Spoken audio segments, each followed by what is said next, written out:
తెలంగాణ రాష్ట్రంలో నూతన ప్రభుత్వం ఏర్పడిన నాటి నుండి రాష్ట్రంలో ఒక్కో పథకం అయితే ప్రవేశపెడుతున్నారు. మహిళలకు సంబంధించి అయితే ఆర్టీసీలో మహిళలకు ఉచిత సౌకర్యం ప్రయాణించేందుకు అయితే కల్పించింది. అదేవిధంగా 500 రూపాయలకే గ్యాస్ సిలిండర్, అదేవిధంగా 200 యూనిట్ల వరకు ఉచిత విద్యుత్తు ఇచ్చేందుకైతే రాష్ట్ర ప్రభుత్వం అయితే చర్యలు చేపట్టింది.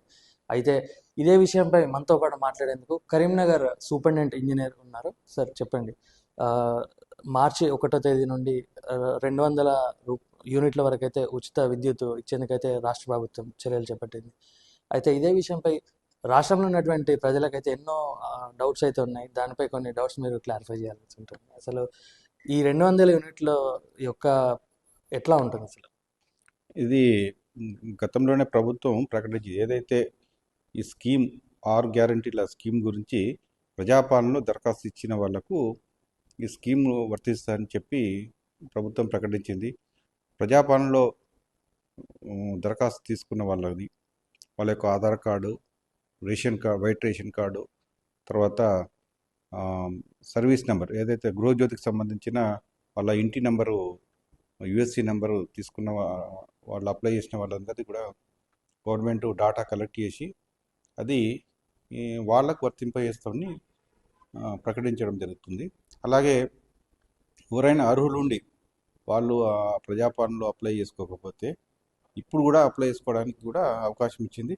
వాళ్ళకు కూడా మేము ఏదైతే నిజంగా ఎలిజిబిలిటీ ఉన్న వాళ్ళకు బిల్లు ఇచ్చినా కానీ, బిల్లు ఏదైతే డబ్బులతో ఉన్న బిల్లు ఇచ్చినా కానీ వాళ్ళు అప్లై చేసుకొని ఇప్పుడు ఎండిఓ ఆఫీస్లో కానీ మున్సిపల్ ఆఫీస్లో కానీ వాళ్ళు అప్లై చేసుకుంటే వాళ్ళ యొక్క ప్రజాపాలన దరఖాస్తు యొక్క రసీదు నెంబరు మాకు ట్రాన్స్ఫర్ అవుతుంది.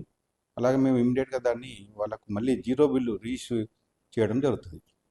అంటే మామూలుగా అయితే 1 నుంచి 200 యూనిట్ల వరకు అయితే ఉచితం.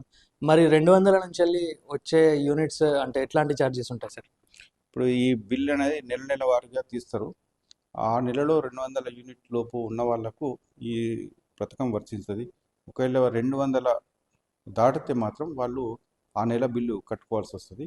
మళ్ళీ వచ్చే నెలలో అతను ఇటు 200 లోపు ఉంటే ఆ నెలకు జీరో బిల్ ఇవ్వడం జరుగుతుంది. అంటే యూనిట్ ఛార్జెస్ ఏమన్నా చేంజ్ ఉంటాయి సార్, లేకపోతే ఒక యూనిట్కి ఎంత ఛార్జ్ చేయబడుతుంది? యూనిట్ ఛార్జెస్ ఎలాంటి తేడా ఉండదండి. గతంలో ఉన్న యూనిట్ ఛార్జెస్ ఇప్పుడు వీళ్ళకి కూడా వర్తిస్తుంది.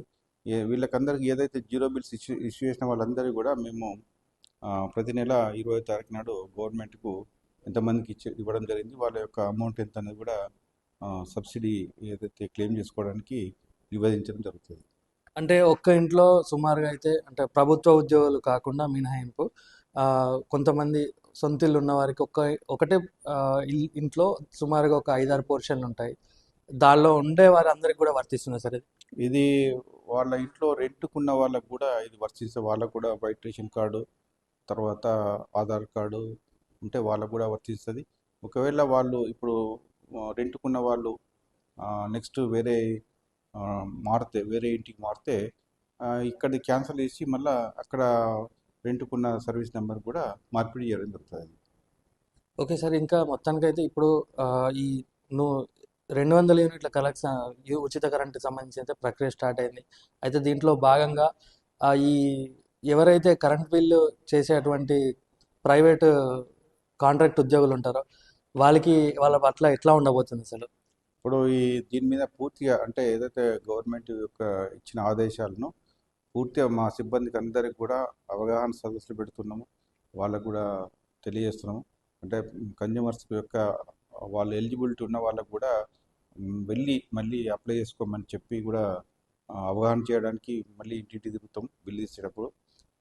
ఒకవేళ ఆయన అప్లై చేయకపోతే మళ్ళీ అప్లై చేసుకున్న ఇమ్మీడియట్గానే వాళ్ళకు జీరో బిల్ ఇష్యూ చేయడం జరుగుతుంది.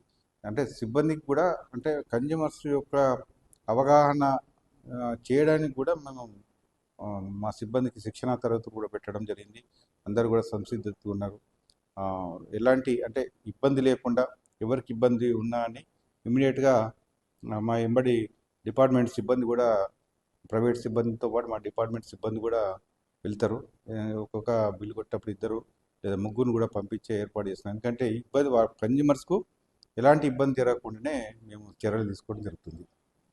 ఓకే. మొత్తంగా కూడా రాష్ట్రంలో ప్రభుత్వం ప్రవేశపెట్టినటువంటి ఈ 200 యూనిట్ల కరెంటు బిల్లుకి సంబంధించిందైతే ఇప్పటికే current bill zero current billing సంబంధించి ఈ కాంట్రాక్ట్ ఉద్యోగులకైతే దానికి సంబంధించి పూర్తి అవగాహన కల్పించేందుకైతే శిక్షణ తరగతులు ఇవ్వడం జరిగింది. అదేవిధంగా ఎవరైతే ప్రభుత్వ ఉద్యోగులు ఉన్నటువంటి ఇంటికి సంబంధించిన రెంట్ ఉంటే వాళ్ళు కూడా ఆ ఇంట్లో ఉండే వాళ్ళు ఆధార్ కార్డు, వైట్ రేషన్ కార్డుతో అప్లై చేసుకోవచ్చు. ప్రజాపాలన అప్లై చేసుకొని వారికి కూడా ఇంకా సమయం ఉంది, వాళ్ళు కూడా అప్లై చేసుకోవచ్చు అనే విషయం అయితే మనతో పాటు స్పష్టం చేస్తున్నారు కరీంనగర్ ఎలక్ట్రిసిటీ సూపరింటెండెంట్ గంగాధర్ గారు.